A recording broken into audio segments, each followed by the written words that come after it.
நம் உடலை சரியாக எதிர்பார்த்தலை எப்படி சரியா வைத்துக்கொள்ளும்? முதல் புள்ளி உணவு.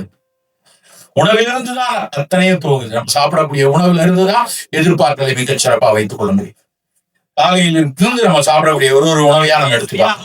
காலையில் எடுக்கக்கூடிய முதல் காஃபி, தேநீர், இதுல இருந்து அரணை.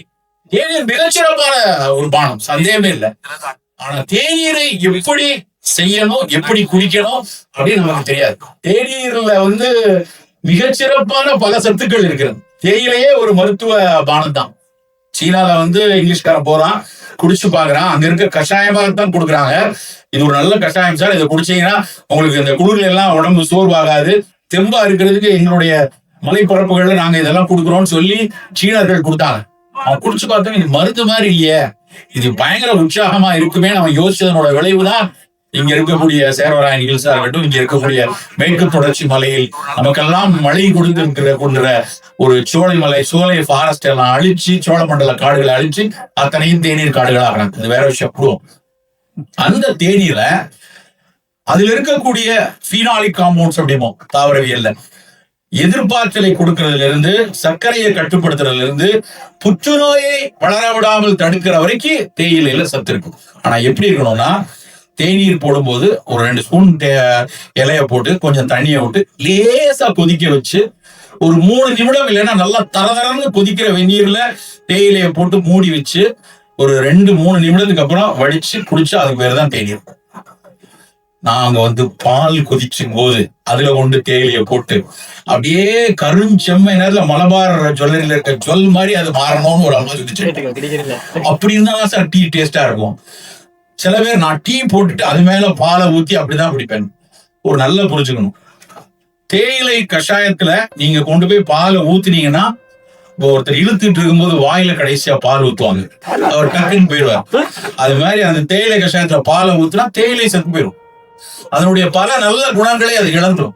தேயிலையை வெறுமன தேநீராக அப்படி காய்ச்சி அந்த கஷாயமா குடிங்க, அது ஒன்னே போதும் நமக்கு.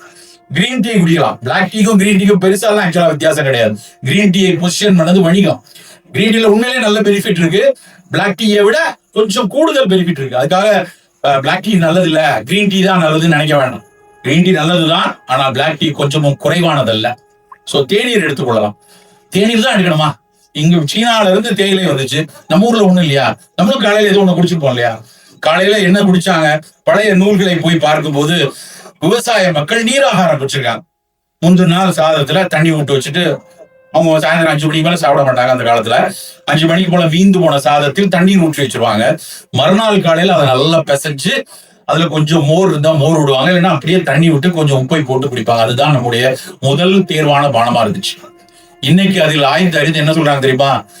இரிட்டபிள் பவல் சிண்ட்ரோம், இல்லைன்னா இன்னொரு நோய் இருக்கு, inflammatory Powell disease, Crohn's disease, ulcerative colitis, இப்படியான வியாதிகள் எல்லாத்துக்கும் குடல்ல இருக்கக்கூடிய நல்லது செய்யற பாக்டீரியா காணாம போயிடும். ப்ரோபயோட்டிக்ஸ் வேணும் அப்படின்னு நவீன மருத்துவர்கள் அதுக்காக ப்ரோபயோட்டிக்ஸை பரிந்துரைப்பாங்க. அந்த ப்ரோபயோட்டிக் தன்மையும் குடல்ல இருக்கக்கூடிய கட் பயோம் அப்படிங்கிற அந்த பாக்டீரியாக்களை நல்லா பராமரிக்கிற தன்மையும் நீராகாரத்தில் இருக்கிறது என்று கண்டறிஞ்சிருக்காங்க. இங்க ஸ்டான்லி மருத்துவக் கல்லூரியில அதுல ஐபிடிக்கு அதுக்கான ஆராய்ச்சி இப்பொழுதும் நடந்து கொண்டிருக்கிறது. நிப்டம் என்று சொல்லக்கூடிய national institute of food and processing management தஞ்சாவூர்ல இருக்கு. அவர்கள் ஆய்ந்தறிந்து பத்திரிகையில போட்டாங்க, நீராகாரம் குடிடா. நீராகாரம் குடிக்கலாம், தேயிலை குடிக்கலாம், ஆவாரை கஷாயம், ஆவாரை பூத்திருக்க சாவாரை கண்டதுண்டோ என்று சித்த மருத்துவம் சொல்லியிருக்கு. அது அந்த காலத்தில் மிகப்பெரிய பானம். காஞ்ச நிலத்துல, வறண்ட நிலத்துல, வானம் பார்த்த பூமியில மஞ்சள் கலர்ல பூத்து குலுங்கும். இப்பதான் குறைஞ்சிருக்கும். மே, ஜூன், ஜூலை எல்லாம் அவ்வளவு மஞ்சள் பூ. திருநெல்வேலி பக்கம், மதுரை பக்கம், விளாத்திக்குளம் பக்கம் எங்க போனாலும் மஞ்சள் பூவை பார்க்கலாம். அந்த ஆவாரை பூ, ஆவாரை ஒரு குளிர்ச்சி தரக்கூடிய ஒரு மூலிகை. அந்த ஆவாரை அதுல ஒரு சித்த மருத்துவத்தில் ஒரு கஷாயம்னு சொல்லுவாங்க. ஆவிரை கொன்றை நாவல் அலைகடல் முத்தம் கோஷிடம் மேவிய மருதத்தூளும் விருதிடரொக்க கொண்டு காவிரி நீரும் மற்றும் கடல் நீரும் மற்றும் தானே அப்படின்னு ஒரு பாட்டு. என்ன சொல்லியிருக்காங்க அப்படின்னா, ஆவாரையோடு சேர்ந்து மருதம்பட்டை, கடல் ஜில் கொன்ற அது மாதிரி 7 மூலிகை சேர்த்து கஷாயம் போட்டு குடிச்சேன்னா காவிரி நீரும் மற்றும் கடல் நீரும் மற்றும் தான். அது என்ன காவிரி கடல் நீர்? அது ஒரு பரிபாஷைன்னு சொன்னது. என்னன்னா, காவிரி நீர் இனிப்பா இருக்கும். உன்னோட யூரின் இனிப்பா போச்சுன்னா அது என்ன? பிரமேகம், சக்கரை வியாதி. அந்த இனிப்பும் வத்தும் உன்னுடைய சிறுநீர்ல நிறைய உப்பு கலந்து புரதம் கலந்து போச்சுன்னா இருக்க கடல் நீர் மாதிரி இருக்கக்கூடிய அந்த நீரும் மொத்தம்னு சொன்னாங்க. இப்ப எவ்வளவு நல்ல பானம் அது. நம்ம ஏன் தேயிலை கஷாயம்? ஒரு நாள் டீ, ஒரு நாள் ஆவாரை கஷாயம், ஒரு நாள் நீராகாரம், ஒரு நாள் இஞ்சி தேநீர், ஒரு நாள் கரிசாலை குடிநீர், கரிசலாங்கண்ணி கீரை. எல்லா வயல் பரப்புலையும் ஒரு களை பயிராக இன்றைக்கு பார்க்கிறாங்க. களையாது தேகராஜன் என்று சொன்னார். உடலை மிகச் சிறப்பாக வைத்துக் கொள்ளக்கூடிய மூலிகை. வள்ளலார் பாடல் எல்லாம் கரிசலாங்கண்ணிய தாய் மாறி கும்பிடணும் அப்படின்னு வெள்ளை கரிசலாங்கண்ணிய. தேகரா சச்சுரதம் தில்லிய நேர் நேர் கூட்டி பாகபுர காய்ச்சி பருகுவார் காகமுடும் சனி தீரும் காணே அப்படின்னு ஒரு பாட்டு. என்ன அர்த்தம் அப்படின்னா, தேகரா சச்சுரதம், தேகராஜன், தில்லுனா எள்ளு, எள்ளு எண்ணெயும் கரிசலாச்சாரையும் சேர்த்து காய்ச்சின எண்ணெய ஒரு ஸ்பூன் குடிச்சா கல்லு இருவி துண்ட செடி துப்புவான் இல்லையா, அப்படி நுரையீரலில் கபம் கட்டிய மனிதருக்கு அந்த கரிசலாங்கண்ணி அவ்வளவு நல்லது எழுதுற. அப்படி சிறப்பு. ஈரல் நோய்கள் எல்லாம் ஹெப்பாடைட்டிஸ் பி வரைக்கும் நாங்கள் அதில் ஆய்ந்தறிந்து பயன்படுத்திட்டு வரோம். பல உடலுக்கான ஒரு கல்ப மருந்து கரிசாலை. குருதியில் வரும் கிருமி போகும் தானேன்னு போவார் 7000 கரிசாலை கற்பத்தை பத்தி எழுதுற. குருதியில் வரும் கிருமினா ரத்தத்துல வரக்கூடிய கிருமிகள் எல்லாம் போக்கக்கூடிய தன்மை கரிசலாங்கண்ணின்னு சொல்றாங்க. ஒரு பெரிய மலை, ஒரு 7 மலை தாண்டி கொல்லிமலையில போய் எடுக்கணும்னு அவசியம் இல்லை. எல்லா நிலப்பரப்பிலும் இருக்கக்கூடிய தாவரம். அதையே நாம ஏன் தேநீர்கள் எடுக்கக்கூடாது? கரிசலாங்கண்ணி எடுத்துக்கொள்ளலாம், ஆவாரை எடுத்துக்கொள்ளலாம், இஞ்சி எடுத்துக்கொள்ளலாம். நம் உணவு அப்படித்தான் இருக்கணும். காலை உணவு கண்டிப்பா, காலை உணவுங்கிறது தினமும் ஒரு 5 இட்லி, ஒரு பொங்கல், கூட தொட்டுக்கிறதுக்கு வடை, கொஞ்சம் சாம்பார், இப்படி எல்லாம் சாப்பிட வேண்டாம். ஒரு காலத்துல சாப்பிட்டா வேண்டாம் இட்லி சாம்பார் பொங்கல் வடை. இனிமேல் சாப்பாடுல காலை உணவுல சிறிதளவு தான் நமக்கு இந்த கார்போஹைட்ரேட் சேர்ந்த உணவு இருக்கணும். என்ன சார், காலகாலமான மாதிரி இட்லி தானே சாப்பிட்டோம், நீங்களே இட்லி சிறப்பானதுன்னு பேசியிருக்கீங்களே. ஆமா, இட்லி சிறப்பானதுதான், குழந்தைகளுக்கு நல்லதுதான். சக்கரை வியாதிக்காரங்க கிடையாது. சக்கரை வியாதி இருக்கு, இல்ல உடல் எடை கூட இருக்கு, எடையை குறைக்கணும்னு நினைக்கிறோம், எதிர்பார்த்து கூட இருக்கணும்னு நினைக்கிறோம். காலையில நல்ல சுண்டல், முளை கட்டின பயிறு, எல்லா காய்கறிகளும் போட்ட சாறு, முட்டை, 2 முட்டை ஆம்லெட் மாதிரியோ இல்ல முட்டையோ நேரடியா எடுத்துக்கொள்வோம். அதோட சேர்ந்து ஏதாவது சிறுதானியத்தில் செய்த, குதிரைவாளியில செஞ்ச ஒரு சின்ன புட்டோ, இல்ல குதிரைவாளியில அப்படியே இட்லி தோசை வேணும்னா குதிரைவாளியோ வரகரிசியோ செய்த ஒரு தோசையை எடுத்துக்கொள்ளலாம். மதிய உணவு சாப்பிடும்போது நல்ல சோறு அப்படி மலை மாதிரி குமிச்சு மேல அப்படியே குழம்பு அருவி மாதிரி வழிகிற மாதிரி அப்படியே பாக்குறதுக்கே ஒகேனக்கல் மலையை பார்த்த மாதிரி 4 பக்கமும் சாம்பார் வழியே சாப்பிட வேண்டாம். நம்ம சாப்பிடுற சாப்பாடுல காய் தான் குமிஞ்சிருக்கணும். நான் சில பேர் சக்கரை வியாதிக்கு வரவுன்னு சொல்றேன், வாயில தான் சார் சாப்பிடணும். எப்படி சார் சாப்பிடுறது? அவரைக்காய் போட்டு மேல சாம்பார் ஊற்றி பிசைச்சு உருட்டி சாப்பிடுங்க, வெண்டைக்காய் போட்டு புளிக்குழம்பு ஊற்றி சாப்பிடுங்க, நல்லா தான் சார் இருக்கும். ஏன்னா நமக்கு அந்த மசாலா குழம்பு அடிமைப்பட்டிருக்கோம், நம்ம அதை விட முடியாது. ஆனா சோரோடு சேர்த்தே பழகிட்டோம், இனிமேல் மாத்தி தான் ஆகணும்.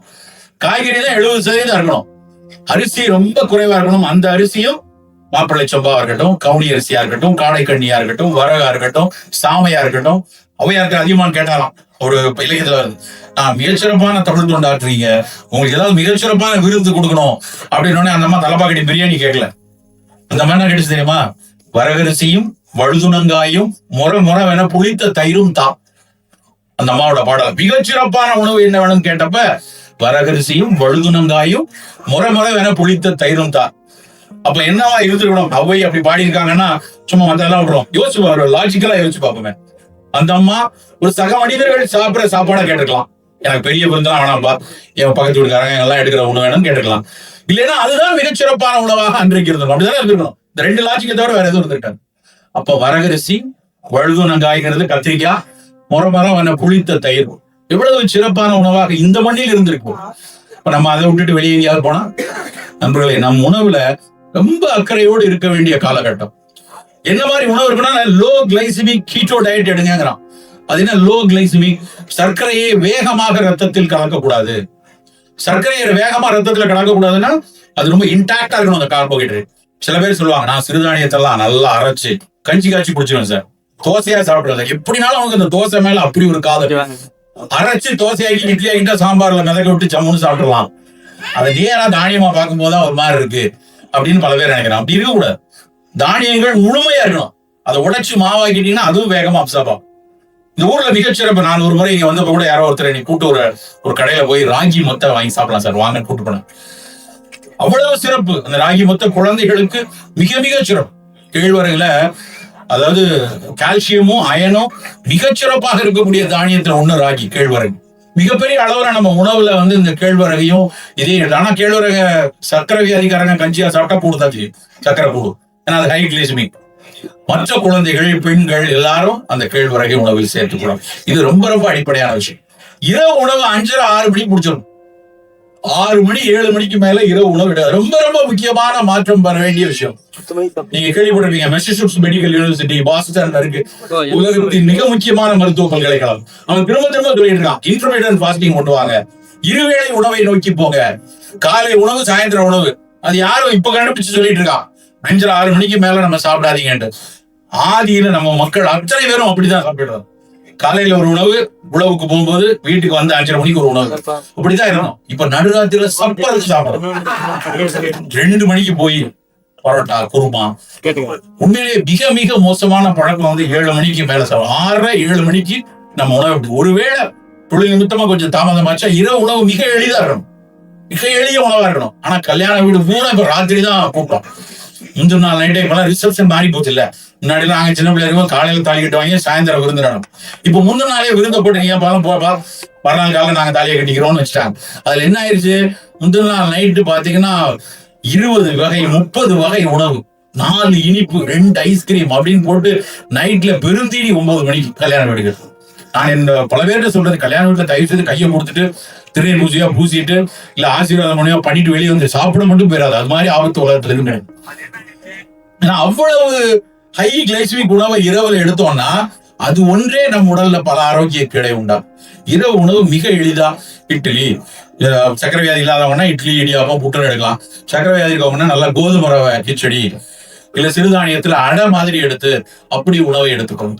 நம்மளுக்கு ஏன் இவ்வளவு பெரிய உணவு பட்டியல் இவ்வளவு நேரம் பேசுறேன்னா, தினம் தினம் செய்யற விஷயம். நம்ம ஒவ்வொரு நாளும் இதில் கொஞ்சம் அக்கறை பிறண்டு போச்சுன்னா நீங்க என்ன மருந்து எடுத்தாலும் கட்டுப்படாது.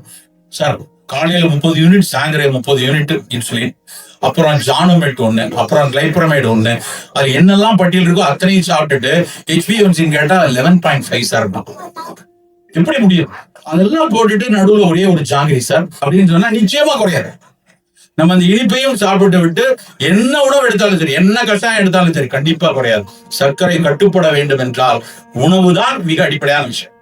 இந்த உணவை செம்மையா வைத்துக் கொண்டு நீங்க என்ன வேணாலும் மருத்துவத்தை எடுத்துக்கொள்ளுங்க. உங்க மருத்துவரே வேணாம் ஒண்ணுன்னா குறைச்சிடும், இந்த மருந்தெல்லாம் வேணாங்க, ஏன் நல்லா இருக்கீங்க 6.1 இருக்கு, உனக்கு எதுக்கு மருந்து தேவையில்லைங்கிற ஒரு சூழலை கொடுப்பாங்க. அப்படி மாறியவர்கள் ஏராளமான பேர் இருக்காங்க. நிறைய நிறுவனங்கள் நான் பார்த்திருக்கிறேன். வட அமெரிக்கா, வட இந்தியாவில இயங்குற ஒரு பெரிய மதுவேக மருத்துவர், நீரிழிவு மருத்துவர், நவீன மருத்துவர். அவர் ஒரு இயக்கம் நடத்துறாரு, ஃப்ரீடம் ஃப்ரம் டயபெட்டிக் அப்படின்னு. அவர் பார்த்தா சாப்பாடா லிஸ்டா கொடுக்குறாரு, போட்டு அபார்ட்டுடைய ஒரு மிஷினை போட்டு விட்டுறாரு. கடைசியில பார்த்தா 6.1 6.1 எந்த மருத்துவம் வேண்டாம்னு விடுறாங்க. அப்படி பல பேர் அந்த மாதிரி செய்து கொண்டிருக்காங்க. ஆனா நிறைய பேர் உணவை கட்டுப்படுத்த முடியாதனால சர்க்கரையை கட்டுப்படுத்த முடியாம. சர்க்கரை கட்டுப்படாமல் இருக்கும் போது எதிர்பார்த்தல் குறைகிறது.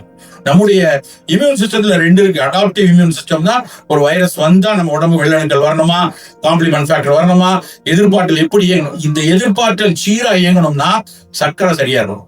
இது உங்கள் நலம் கருதி